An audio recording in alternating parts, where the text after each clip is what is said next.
In this video, we're going to look at the Panasonic S1's dual native ISO capabilities in Vlog. Here's the story.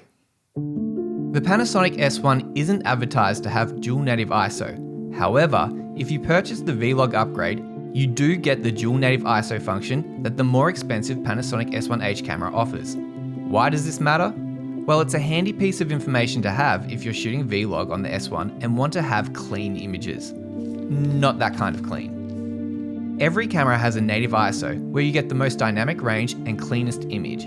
When you increase the ISO, you introduce noise to your image. Take a look at these examples. These shots were taken with the Panasonic S1 with the lens cap on. This is one of the best ways to show how noise is introduced into the image when the ISO is increased. These shots were taken with the Panasonic S1, and the native ISO for this camera in Vlog is rated at 640. As you can see, as the ISO increases, more noise is brought into the image, and noise isn't something that is typically desired. And then something odd happens. The noise is reset when it hits 4000. That means the Panasonic S1 has dual native ISO capabilities, that being 640 and 4000. As you can see, as the ISO continues to increase, more and more noise is introduced into the image. And you can also see that Vlog is quite a noisy picture profile. So why would you want to change your ISO settings? Well, a typical example would be if you're shooting in low light and want to make your image brighter. You can either change your aperture, your shutter speed, or your ISO. And now I've got some video examples shooting with the Panasonic S1 using the Lumix S24 to 105mm f4. We were shooting in 4K, 25p, 10-bit, and this is in Vlog with no LUT applied. The ISO is 640, and we were set at f4, which the camera was telling me was one stop underexposed. I couldn't make the aperture any bigger because the lens is an f4, and I didn't want to change the shutter speed, which was 1/50, and that was for my stylistic preferences. So unfortunately, I had to be one stop underexposed. I was using AFC, so continuous autofocus, and the settings were autofocus speed +1 and autofocus sensitivity -3.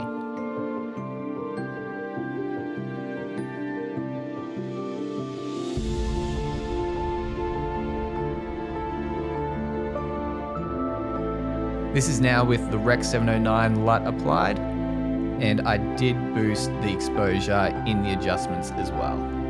And this is all with continuous autofocus, and sometimes it does a good job, and sometimes it doesn't.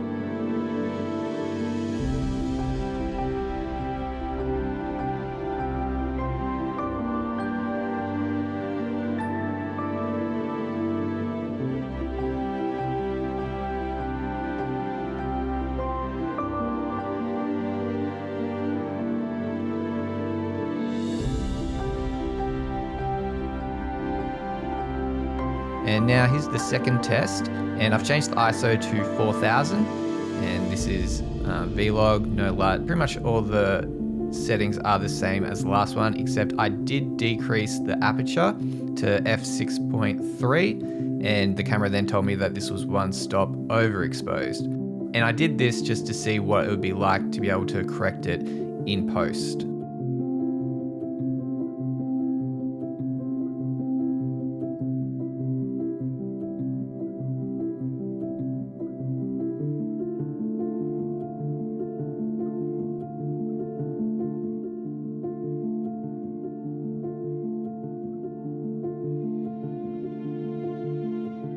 And now here's with the Rec709 LUT applied and a few adjustments. And you can see at 4000, it's still a clean image.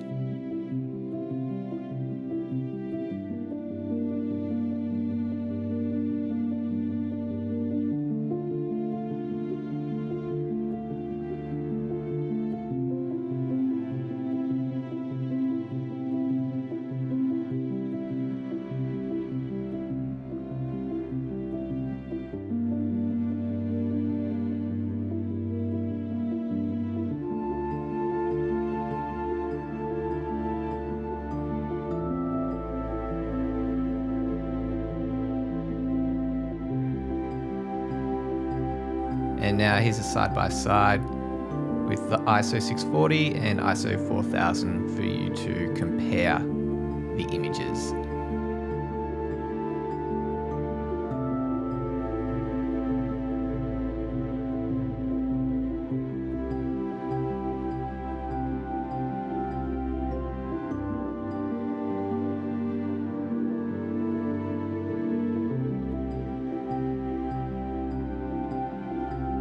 If you like this video, please give it a like and subscribe to this channel for more videos like this in the future.